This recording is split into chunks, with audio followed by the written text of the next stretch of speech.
Hello, Tom here. Welcome to another one of my videos. In this video I want to share with you one of my smart home ideas. So we're currently in my bedroom. I've got my bed behind me, and on my locker I've attached a small Zigbee button. So when I'm going to bed, all I need to do is this.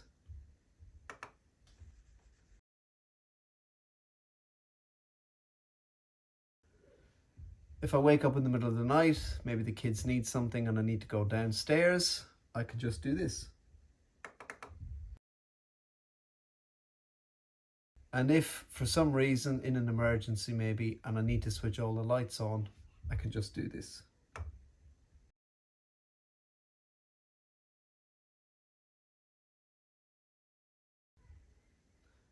So if you stick with me, I'll show you how I've implemented this using Home Assistant and Node-RED. Back at my desk. For those of you who follow me on Twitter, my blog, or have looked at any of my previous YouTube videos, you'll know that all the lights in my house are smart. Now I've accomplished that through a combination of smart downlight bulbs, smart bulbs, and Shelly relays, my favourite. I've got all of those things integrated into Home Assistant, so I'm able to control every single light from my bedside locker to the track lighting in my kitchen, all from Home Assistant. So that's made this little project a lot easier to accomplish. So for this project I'm using an Aquara push button. It's a pretty discreet little device. It's quite small, it's quite light, it's powered by a coin battery, pretty good battery life. But what I like about it is it supports the 3 modes that I mentioned earlier. So I've got a single click, the double click, and the long press. So using that, connected to my Home Assistant, I've added a small automation into Node-RED. So Node-RED is an automation tool that lets you build workflows. It uses all the information from Home Assistant, but I find it much easier to use that than any of the automations that are provided by Home Assistant. So I'm going to jump over to my Node-RED setup now, and I'll show you how I've implemented the 3 different modes. So here we are in Node-RED. You can see I've got a couple of different automations already set up. But the one we're interested in is the bedside control down here. To give you an idea of how Node-RED integrates with Home Assistant, we're going to scroll down through the different options, and we can see here there's a list of these little elements that are under a category of Home Assistant. So these come from an integration that's added into Node-RED. I won't go into any detail on that. I'll provide a link in the description. So if you're interested in finding out how to set this up, follow that, you'll find loads of information about this. So the thing I'm interested in are the events that come out of Node-RED, specifically the Zigbee Hub events. So once you've connected your Node-RED to Home Assistant, you can listen for very particular events based on their event type. So in this instance, I've subscribed to these ZHA events. So these are from the Zigbee Home Assistant integration. So when I click on the button, the little button, this will basically send the event down this connection into a switch. If I open the switch, you can see I've got lots of different devices registered. So these are the MAC addresses, or the identifiers, for the different type of Zigbee devices that I currently have connected to my Home Assistant. So the one we're interested in here is this one. So it's 0015. The actual address is not important. You can quite easily figure these out using the debug tool, which you can see I've done here. So to kind of talk about that for a second, when an event happens, you can basically have this debugger write the information about the event into Node-RED, So you can essentially push the button and see what pops up, and that'll kind of tell you the information that you're looking for. So I've already figured out what the IEEE address is for this device.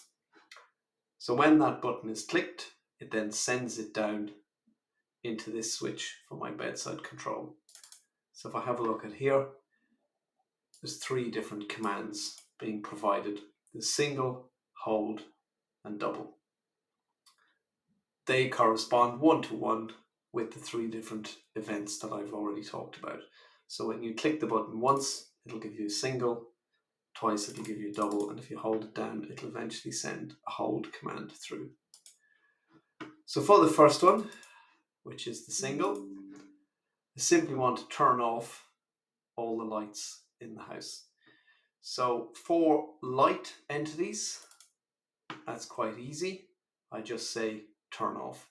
That will send a command into Home Assistant, and that will turn off basically everything that's a light.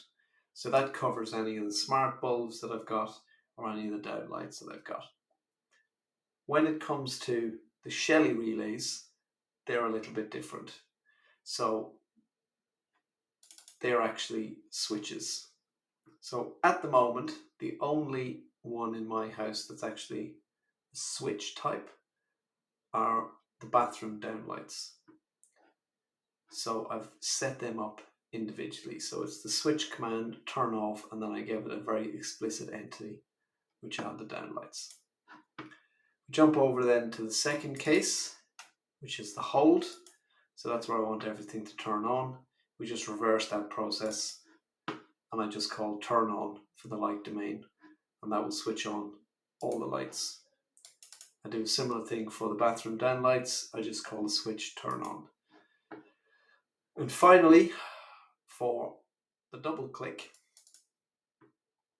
this is where I want to turn on the hallway light. So again, I just call light turn on, but in this instance, I give a very specific entity, which is my hallway light.